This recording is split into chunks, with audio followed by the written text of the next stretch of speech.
Hey guys, Nick and Tyler here with Ringnecks and Retrievers. Today we have a special guest, Rachel Wirth from Wirth Woods Preserve up in Story City. I've hunted there a lot with Diesel. I've had some great experiences, so we're just going to talk to her a little bit about today, about her preserve and what they do to keep their birds great, their fields great, and really they do a great job with their customers as well.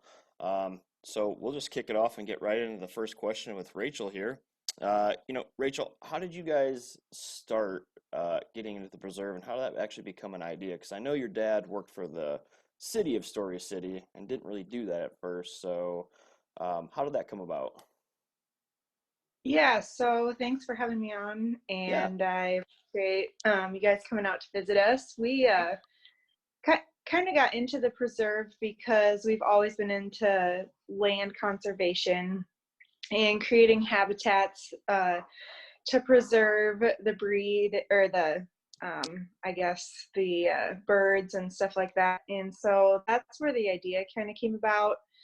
My dad put a lot of work into the land as far as planting, and we have wetlands and woods, so we kind of have the whole kit and caboodle, I guess you'd say.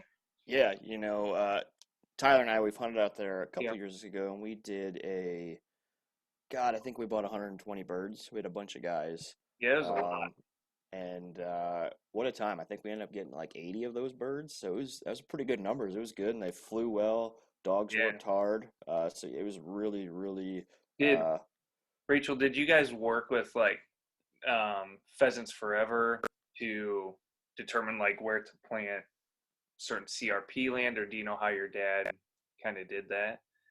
Yeah, so I know he went through some government funded programs to put some of the pieces into different CRP, and also use some guidance from some Pheasant Forever people Nice. as well. That's good.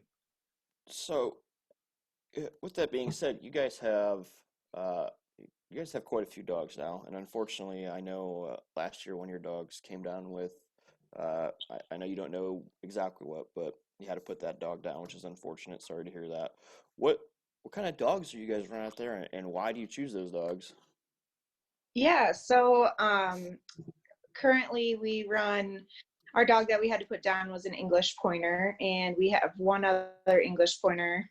So we kind of came into Nala, our first English pointer, through a rescue, and she just became such a great dog for us. She ended up, I did a couple field trials with her, and she just was a phenomenal hunting dog. Her drive in the field was unlike anything I had ever seen. It, Mind you, you get the opposite of that too. They're nuts in the house.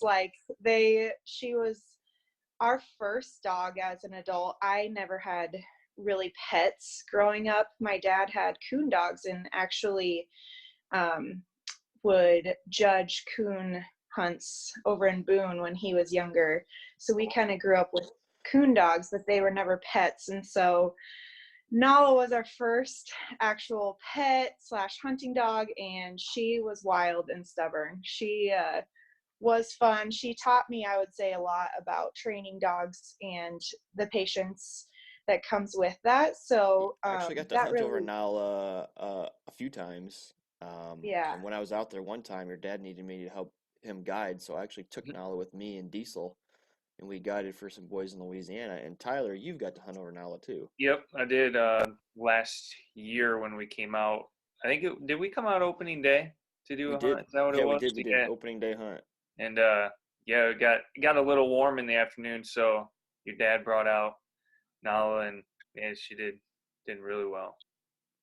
Yeah, she was what we know from some like hard running English pointer field lines, Yeah. and uh, really meant for people that are going to be doing testing and stuff. But we obviously adapted her to guiding, and I think she really loved her job for sure. Hmm.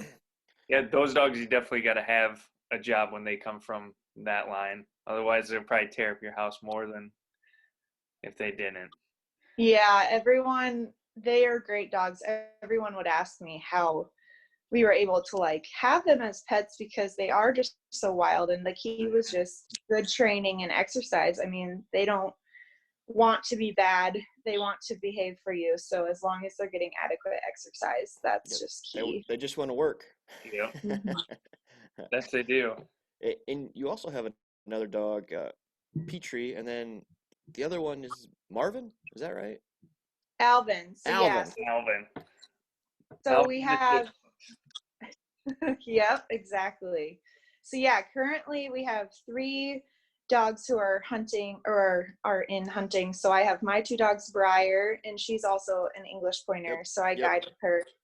And then Petrie is a poodle pointer that I got 3 years ago, and I kind of got into that breed because I was really loving the hard hunting of the English pointer, but kind of looking for something more watered down for in the house because they are part of my family, and I take them everywhere from camping to horseback riding as well as guiding and hunting, so I like to have the ability to do that. And so that's how I came across the poodle pointer. I actually was doing some research, and when they were developing the breed, it goes back to an English pointer in a hunting line of poodle, Huh. and they were developed in Europe. And really, the standards over there are so much higher than they are here for breeding. And they try and really just better the breed and went about creating this breed. And so I got really curious and started calling around. And it was actually like I want to say like a 6 to 8 month process for me to like be vetted and actually like get Oh on wow. on That's a a long list. process. Well, I know they're Yeah, pretty rare. I do know Hmm. that. And I actually got to hunt over Petrie once. Do you remember my wife and I did with you? absolutely. Yeah, that We was fun. She wasn't even a year, was she? no, so I can remember Bree and I, my wife and I went out and we hunted. We got done with our hunt, and your dad said that some guy hunted over here and got one bird and was pissed, and he had like 12 out there. And he just said, if you guys want to go, so you, me, and my wife all went out there, and I'm pretty sure we got 9 birds. He gave us 30 minutes. And Diesel and Petrie were doing work, and we ended up getting, yeah, I think it was 9 birds, if I can remember correctly. That's awesome. Yeah, she has been super fun. So I ended up getting her from Pennsylvania Oh, and wow. had her shipped here. Yeah, so Iwan breeders, they're great, family owned breeders who just are really into bettering the breed. All of their Yeah. dogs have been tested in NAVDA. So, for those that don't know and may be listening, can you go over NAVDA just a little bit? Yeah, so NAVDA is it's a versatile testing system, is basically what it is. And I don't know what breeds all require you to test it, but the reason I got into NAVDA was because my breeder actually kind of strongly recommended / required I test Petrie to a certain level in NAVDA, and they really don't want you breeding them without certain test scores. Yeah. Yep, yep. So I actually kind of have the same thing with Diesel. He's titled in HRC, Hunting Retriever Yeah. Club. So he has the title there. I have not breeded him. Probably won't anymore now that I have a kid and stuff. But yeah, no, That's pretty awesome. it's a good thing to strive for and a good thing to work for, and it really helps with obedience. I'm sure you're seeing Petrie now. You said she's 3, or he's 3. Yeah. Um, they're gonna be coming into his prime, where you're really Yeah. starting to know like he just doesn't miss that beat. Yeah, she is really, gosh, she's maturing so well. I have nothing but good things to say about the breed. Everything that was advertised to me is exactly what she is. She's a versatile dog, so they also advertise them as really good duck hunting dogs. Oh yeah. Perfect. And yeah, when you test in NAVDA, you have to do some water, um, like natural ability and level tests. And so that's kind of fun too, to see that side of her. And she Yeah, definitely loves the water. that's awesome. Do you so with this NABDO, is there stuff that you're training on now for, I know with everything going on with the COVID. I don't know if we're gonna have tests, but what is the stuff that you're doing now with your dogs to prepare them to get those certificates and those titles? Yeah, absolutely. So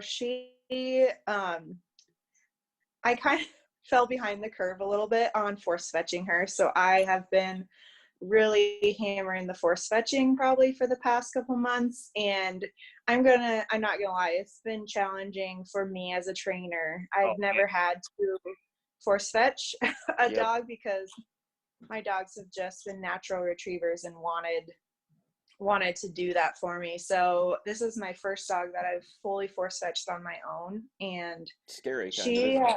oh, it's not fun. yeah, I'm like afraid I'm gonna ruin her. And for those that are listening, force fetch, you're basically saying that your dog is going to pick up whatever you say. So, like, Diesel is force fetched. If I tell him to pick up my cell phone, he will pick up my cell phone. That's what force fetch means. It's guaranteed that they're going to hold that item or that bird in their mouth, and bring it to you. Yeah, which Yeah, so is go ahead. huge for. I mean, if you have a live bird that has been hit, that way they aren't dropping it on the way back. It takes off running again. Or in duck hunting situation, they bring it out of the water into you. And a lot of dogs, especially younger dogs, if they're not force fetched, when they bring it out of the water, they'll drop it and shake off and then may not pick the duck back up. Yep. And Yeah, so, how's that going, Rachel? Or I guess, what are your challenges with that you're finding? yeah, absolutely. So I took a slower approach just because of my novice and Petrie's. She was just getting kind of frustrated and scared with what I was trying to do. And so I think we passed a hump with, I don't even know where to start. It's been a challenge. I'm not going to lie, but Absolutely. Absolutely. It is. And, And it, dogs will throw you for that loop and then they'll revert back to old habits too. So, you know, uh, that's the toughest part with dog training is to keep the obedience and keep that going, yeah, to make and sure that then, they don't revert. yeah, and the equal amounts of fun, I think, are key. This will be my, third dog that I've trained, and which is very few, honestly, in the scheme of things. And then I'm training my parents' dog, which we mentioned earlier, Alvin. Yep. Um, and so it's been fun to learn across the different breeds what different dogs can handle, which I think trainers need to acknowledge is that different dogs can handle different amounts of pressure. Oh yeah, Diesel, he took a lot of pressure, a lot Yeah. of it. He was very bullheaded. Yeah, and Nala was exactly the same way, but Petrie, I can't handle that much pressure. Yep. She will Yep. yeah, just that's how my Goldens are. Lola, she's like, I'd even touch her ear to start doing the force, and she's jumping at it. You know, or I pull the box out, and she's like, I'm not going up there. So like you yeah. said, but Eh, And with the go oh, ahead, go Tyler. ahead. No, No, go I ahead. was gonna say with your dogs, we've talked a lot about them. Obviously, you do a lot of this training for your guide service that you guys provide. Can you bring us into that of what your guys' expectation is as a guide and as of your dogs, and then what your expectation is, and maybe a rundown that you give hunters when they come out to keep your dog safe and also to keep everybody else safe on your preserve? Yeah, absolutely. So, I am fairly new to guiding. I've only been guiding since 2014, and that maybe even, yeah, somewhere around 2014. And I think the key to any hunter is we've put tons of work into our dogs. So the dog safety Yeah, for me is probably We first yeah, agree. on the We list. agree. that is a huge There's thing.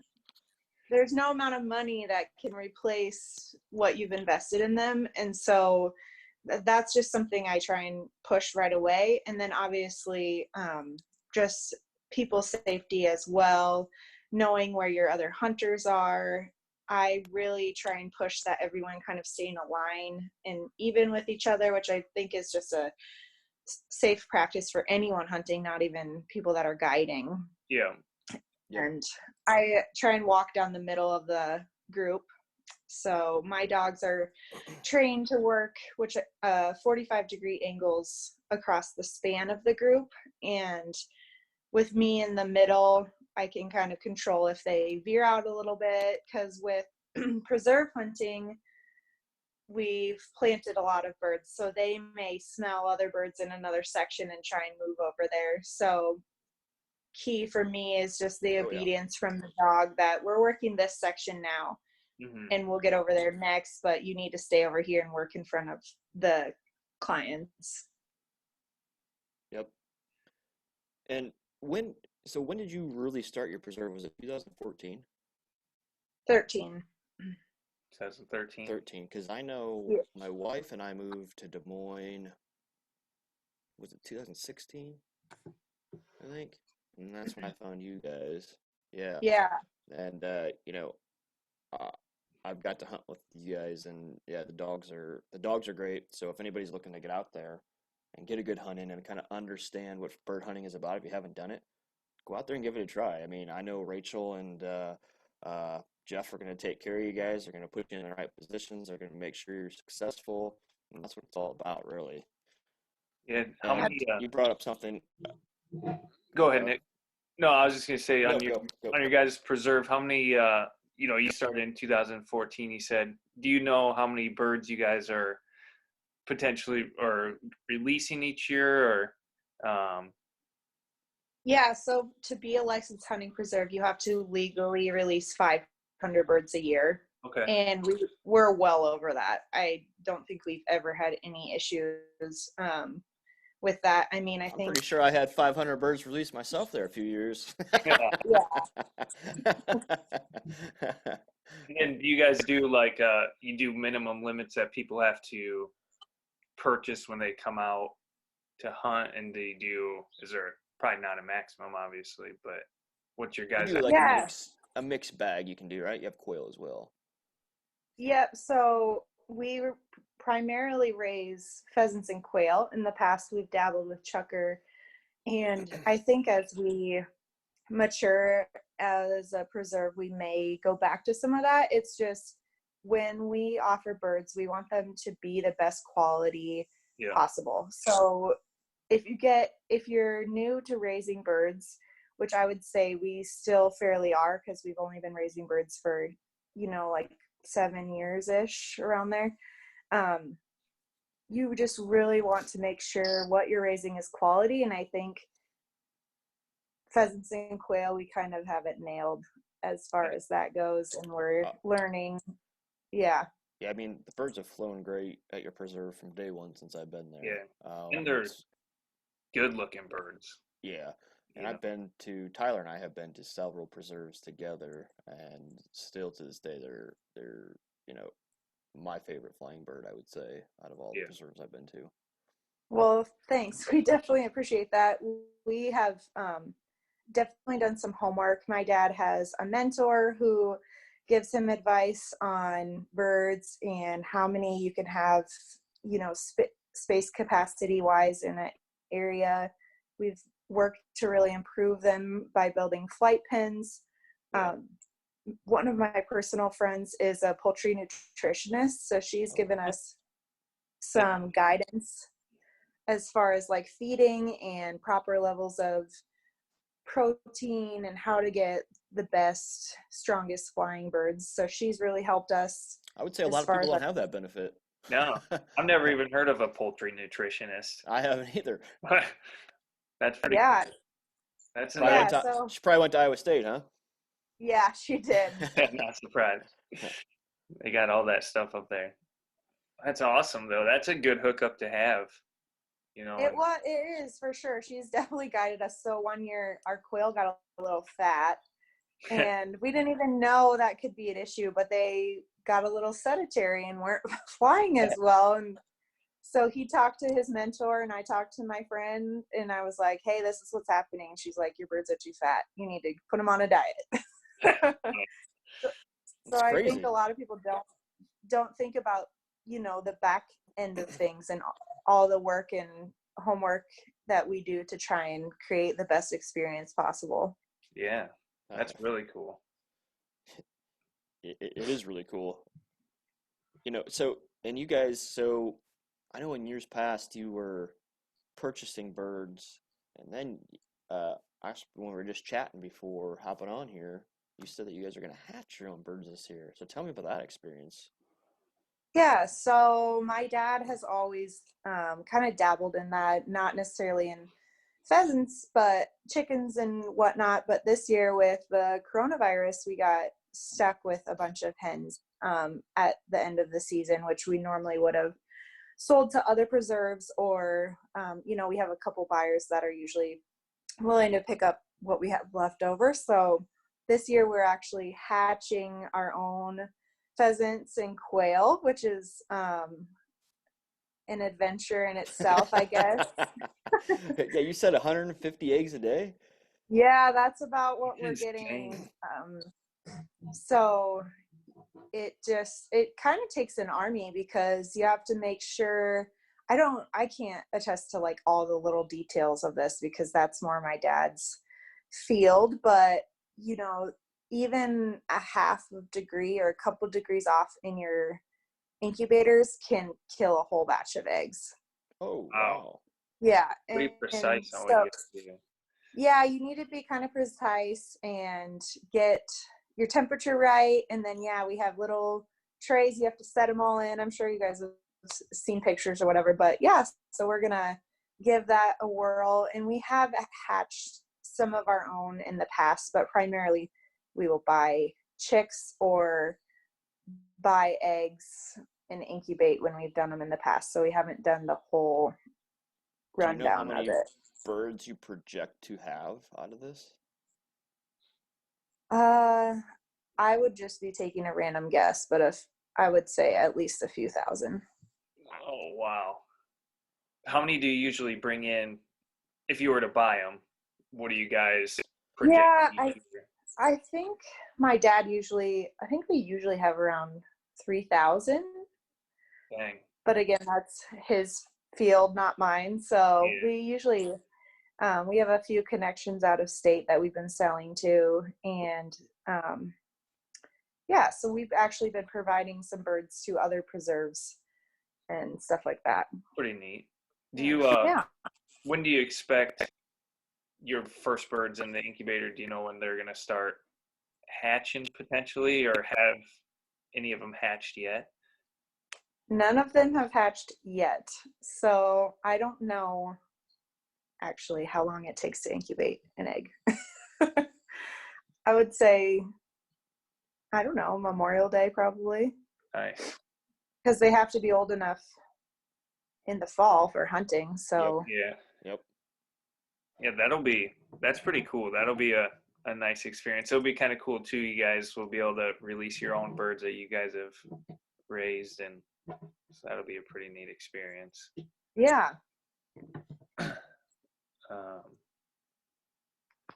Rachel, probably one final question we have for you. We know it's Sunday and you've been gracious enough to get up and help us out and help us with our podcast and get some information out to people. What is the thing you enjoy most about the preserve? And I mean, let's do what's one thing you enjoy most about the preserve, and what's one thing that you tell people to take away from either this or to take away that about hunting at a preserve? yeah. The the answer to that is fairly easy. It's the people you meet. I mean, we've met some of the coolest people from all over I the appreciate United States. yeah, Yeah. that. Yeah, especially you guys. No, I mean, the people we meet, for the most part, are so great, and we just love it. My dad and I are both kind of just love hosting people and love creating a great experience for people. So for me, honestly, when I started, it was to see my dogs work. That was like the biggest rewarding factor. But now it's kind of shifted in that, yeah, I mean, I think my dogs are pretty awesome, but the people As you that come should, out, as you should.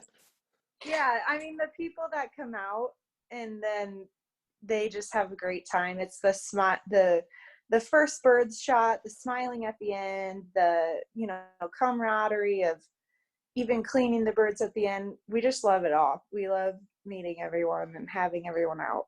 Yeah, when we came out there and did that big hunt of 120 birds, I will say that not only did you guys accommodate us perfectly, but your dad pulled up I was his grill, I believe, or smoker or Yeah, something. Pulled that was up awesome. something, had it there, cooked us hamburgers, and we just had a ball. And then we drank some Drink some beer beer afterwards. and Yeah, talk some hunting stories, and it was a great experience. And yeah, you guys are great yeah, hosts. and that's what it's all like when you go to a preserve. And that's what I really liked about you guys is it felt you could get a group together and have a good time. You have a fun hunt, but then it's not like you guys are just kicking us out at the end. Your dad let us stay.